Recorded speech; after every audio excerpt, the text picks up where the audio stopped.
এই বাংলায় কিছু একটা জ্বলছে, এই বাংলায় কিছু একটা চলছে। দফায় দফায় উত্তপ্ত হচ্ছে গোটা বাংলা। সেই বাংলার খবরে চোখ রাখবে পাবলিক বাংলা। এই বাংলায় হচ্ছেটা কি, চোখে চোখ রেখে প্রশ্ন করব। পাবলিক বাংলা, মানুষের কণ্ঠস্বর। আপনারা সর্বদাই নজর রাখুন পাবলিক বাংলায়। কতদিন চলবে মানুষ মারা রাজনীতি? তার জবাব চাই বাংলা। হারোয়া বিধানসভায় 15% আইএসএফ জেতার সম্ভাবনা নেই, কি বলবেন? সেটা টিএমসির নেতারা কি বলছে না বলছে তাতে আমাদের কর্ণপাত করে লাভ নেই। আপনারা ভালোইভাবেই জানেন যে হাড়োয়া নাগরিক সমাজের পক্ষ থেকে হাড়োয়ার বাসিন্দারা পোস্টার মেরেছিল হাড়োয়াতে যে হাড়োয়ার ভূমিপুত্রকে চায় তারা। সেই হিসাবেই আমাদের আইএসএফের তরফ থেকে বামপন্থীদের সমর্থনে হাড়োয়াতে নওশাদ সিদ্দিকী ভাইজানের দল আইএসএফের তরফ থেকে আমাকে দাঁড় করানো হয়েছে। আমরা আইএসএফের তরফ থেকে এবং বামপন্থীর ছেলেরা সবাই মিলে 100% দিয়ে আমরা আমাদের দলটাকে জেতানোর চেষ্টা করব। বামেদের সঙ্গে কি জোট হয়েছে নাকি সিটের সমঝোতা? জোটও বলতে পারেন, সিটের সমঝোতাও বলতে পারেন। ওটা উপর নেতৃত্বের ব্যাপার, তারা যেটা করেছে আমাদের যেটা বলেছে আমরা সেটাই করছি। ভালো, সাধারণ মানুষের কাছে ভালোই সাড়া পড়ছে, সবাই খুব উৎসাহ করছে যে এগিয়ে যাও, এবং তারাও চাইছে যে তারা যাতে সঠিকভাবে ভোট প্রক্রিয়াতে অংশগ্রহণ করতে পারে এবং সঠিকভাবে ভোট দিতে পারে। মানুষের একটাই মতামত শুনলাম যে মানুষ বলছে যে আমরা যাতে সঠিকভাবে ভোট দিতে পারি তার ব্যবস্থাটা করবেন, এবং আমরা আশ্বাস দিয়েছি আমরা সিপিএম এবং আমরা মিলে সঠিকভাবে যাতে ভোটটা করাতে পারি প্রশাসনের কাছে, তার জন্য যথাযথ যেটা করার সেগুলো করব, এবং ভোটটা যাতে সঠিকভাবে হাড়োয়ার বিধানসভার বাসিন্দারা ভোট দিতে পারে তার আমরা ব্যবস্থা করব।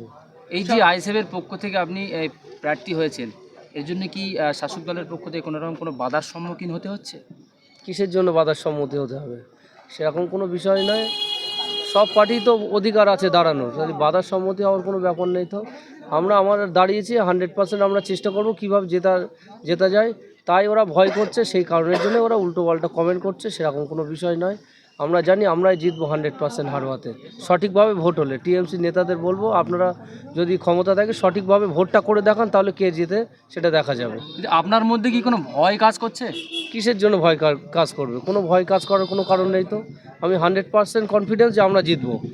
আমাদের কর্মীরা সবাই মিলে জেতার জন্য যা যা করার সেগুলো সবগুলোই করবে 100% দিয়ে।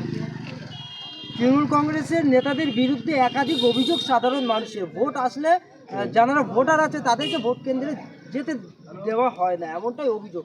এবারে যদি সেই ভোট কেন্দ্রে যাওয়ার পক্ষে যদি বাধা আসে শাসকের, আপনার কী পদক্ষেপ নেবেন? পদক্ষেপ নেব, আমরা লোকাল যে আইসি আছে, ওসি আছে, এসপি আছে তাদেরকে জানাবো, সেখানে আমরা দরখাস্ত দেব, এবং ভোটটা সঠিকভাবে করানোর জন্য তাদের কাছে আমরা পিটিশন করব, একাধিক জায়গায় পিটিশন করব সঠিকভাবে যাতে ভোটটা হয়। হাড়োয়ার মানুষ সবাই জানে 2009 সালে মৃত হাজী নুরুল ইসলাম হাড়োয়া থেকে লোকসভায় জিতেছিলেন। জেতার পরে 2024 সালে তিনি মারা যাওয়ার পরে হাড়োয়া বিধানসভার উপনির্বাচনে ওনার ছেলে দাঁড়িয়েছে। হাড়োয়ার মানুষ এটা জানে যে হাড়োয়ার কী উন্নয়ন হয়েছে এবং কী উন্নয়ন হয়নি।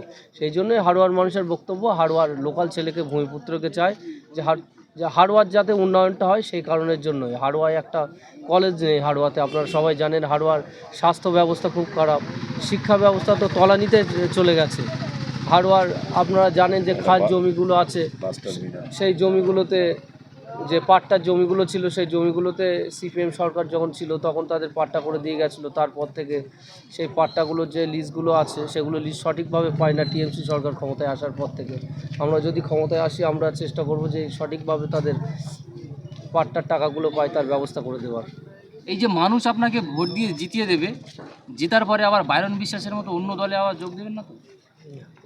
সেটা কোনো প্রশ্নই ওঠে না, কারণ আমি আইএসএফের একটা কর্মী, সাধারণ কর্মী, সবাই যেমন একটা কর্মী আমিও তেমন কর্মী। আমাদের আইএসএফের যে ভাইজান আছে, ভাইজান আমাদেরকে, আইএসএফের চেয়ারম্যান নওশাদ সিদ্দিকী আমাদেরকে সেরকম শেখায়নি। আমাদের একটা নীতি আদর্শ আছে দলের। আর হাড়োয়ার মানুষ সবাই জানে, ছোটোবেলা থেকে আমি হাড়োয়ার বাসিন্দা, এখান থেকে বড় হয়েছি, তারা জানে যে আমি কেমন। আশা করি সেটা হবে না। আপনি একটু আগে বললেন যে প্রশাসনের উপরে ভরসা রাখছে, বাংলায় প্রশাসনের উপরে ভরসা রাখছেন যে বাংলার অবশ্যই, যে আমি তো অবস্থা- একটা আইনের লোক, তাহলে আমি প্রশাসনের উপরে ভরসা রাখবো না কেন? অবশ্যই রাখবো ভরসা। সব প্রশাসন তো সমান নয়, কিছু কিছু প্রশাসন হয়তো আছে ওদের মুষ্টিবদ্ধ, কিন্তু কিছু কিছু প্রশাসন অবশ্যই আছে তারা সঠিকভাবে ভোট প্রক্রিয়াটা করানোর জন্য যা যা করার দরকার আমার মনে হয় অবশ্যই করবে, আর তার ব্যবস্থা আমরা সঠিকভাবে ব্যবস্থা নেব, যেগুলো করার বিষয়, যে ব্যবস্থা যাতে করে, সার স্টেপগুলো যাতে নেয়, তার জন্য যা যা করার সেটা করবো, আমরা অবশ্যই করব। তাহলে আগামী উপনির্বাচন ভোটকে সামনে রেখে সাধারণ মানুষের জন্য কি বার্তা রাখছেন? সাধারণ মানুষের জন্য বার্তা রাখবো, হাড়োয়ার ভূমিপুত্র হিসাবে হাড়োয়ার ভূমিপুত্রকে আমাকে একটা বারের জন্য জেতান, সুযোগ দেবেন। এই উপনির্বাচনে 2024 সাল 26-এ আবার বিধানসভা নির্বাচন আছে, এই 1.5 বছরের জন্য আমি যদি আপনাদের কাজ করতে পারি, মনোপ্রিয় হতে পারি, তাহলে আমাকে আবার ভোট দেবেন, আর যদি না পারি তখন চেঞ্জ করে দেবেন। একবারের জন্য আমি আপনাদের কাছে একটা ভোট চাইবো, সবাই ভোট দিয়ে আমাকে জয়যুক্ত করবেন, এটাই আমি আপনাদের কাছে আশাবাদী।